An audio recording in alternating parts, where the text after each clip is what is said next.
जनता का दबाव है कि ये जो बीजेपी की पार्टी आई है वो भरपूर सहयोग करेगी जनता का, तो आपको क्या लग रहा है?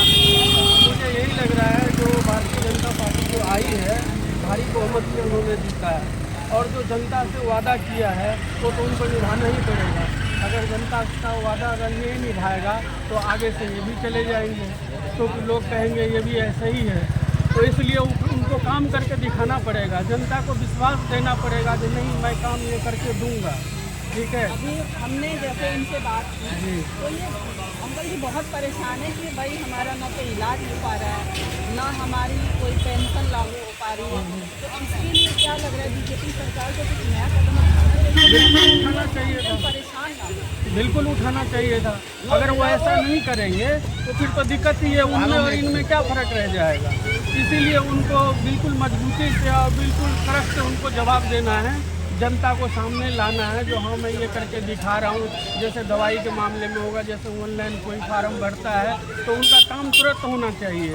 ये नहीं आज फार्म भरा तो 2 महीने बाद होगा, ऐसा नहीं होना चाहिए। क्योंकि बिल्कुल सतर्क रहना चाहिए जो हाँ ये काम हुआ, हमें ये काम करके जनता को दिखाना है। अगर ये काम करके वो दिखाते हैं तभी वो आगे बढ़ेंगे, नहीं तो वो पीछे रह जाएंगे। अभी बैंक में भी अगर सीनियर सिटीजन जाते हैं तो बोला गया कि हम 15 साल घर बैठे हम सुविधाएं देंगे, लेकिन ऐसा रियलिटी में होता नहीं है। इसके लिए क्या लगता है सरकार को क्या करना है? देखो सरकार जो है वो तो बोल रही है, ठीक है, लेकिन उसके आगे भी है। अगर वो कह रहे हैं जो मैं जनता को सहूलियत दूंगा, घर बैठे करूंगा, तो और अच्छा बात है वो, तब तो जनता को परेशान नहीं होना पड़ेगा ना, घर बैठे ही सारा काम हो जाएगा, उसको फिर क्या 70 दिक्कत है। साल वाले भी बच्चों को लेकर जाते हैं बैंक में पैसे निकालने, जो उनको पेंशन लग रहा है। जी ये सुविधाएं लागू तो है बट अप्लाई नहीं हो रही, ऐसे बहुत सारी चुनौतियाँ हैं। तो आपको लग रहा है कि भाजपा सरकार कंप्लीट कर पाएगी? बिल्कुल कंप्लीट करना चाहिए उनको, और वो करके भी दिखाएंगे।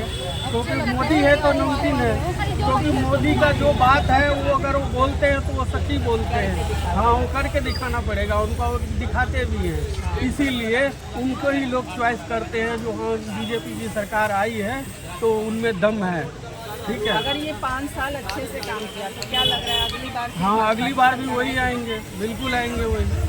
ठीक है, जनता क्योंकि विश्वास है ना, अगर एक बार किसी को विश्वास टूट जाता है तो फिर वो जो है फिर कहते हैं नहीं ये भी ऐसा ही है, उनको साइड करो, दूसरे को आने दो। आप क्या काम करते हैं? मैं तो केबल का काम करता हूँ, ठीक है, इंटरनेट का।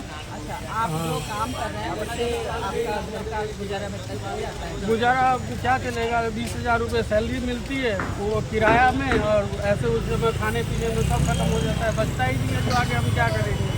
इसीलिए अपने बच्चे को पाल रहे हैं। मोदी सरकार की एक कमी है कि वो रोजगार नहीं दे पा रही। युवाओं के लिए रोजगार बहुत ज़रूरी है। फ्री का सामान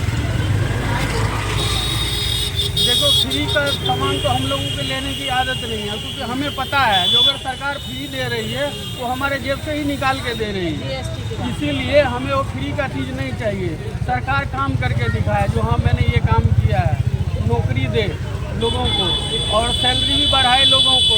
जैसे किसी के मान के चलिए कोई अपना ऑपरेटर या कोई भी फैक्ट्री जो काम वर्कर को काम पे रखता है, ठीक है, 6 महीने काम करा है उसको हटा देता है, उसको पैसे भी नहीं देता है, वो अब चक्कर काटते रहे फैक्ट्री को, जी हमें पैसे दो पैसे दो। तो सरकार को ऐसा भी नियम निकालना चाहिए जो अगर किसी को चाहे वो प्राइवेट हो या सरकारी हो, जो भी वो काम पे रखे तो पूरी तरह उसको सारा कुछ एक लिस्ट में बना के और उस कंपनी का जो है ना मोहर मार के दिया जाए, ताकि अगर उसको पेमेंट न मिले तो आगे भी वो कार्रवाई कर सके। कोई भी काम सिस्टमेटिक हाँ सिस्टम से होना चाहिए, तभी आगे बढ़ेगा हमारा इंडिया, नहीं तो पीछे तो था ही बहुत पीछे और पीछे चला जाएगा। मेरा यही कहना है, मोदी जी से भी कहना है जो आप इस चीज़ पे इस बात पे गौर करें और ध्यान दें। बहुत अच्छा।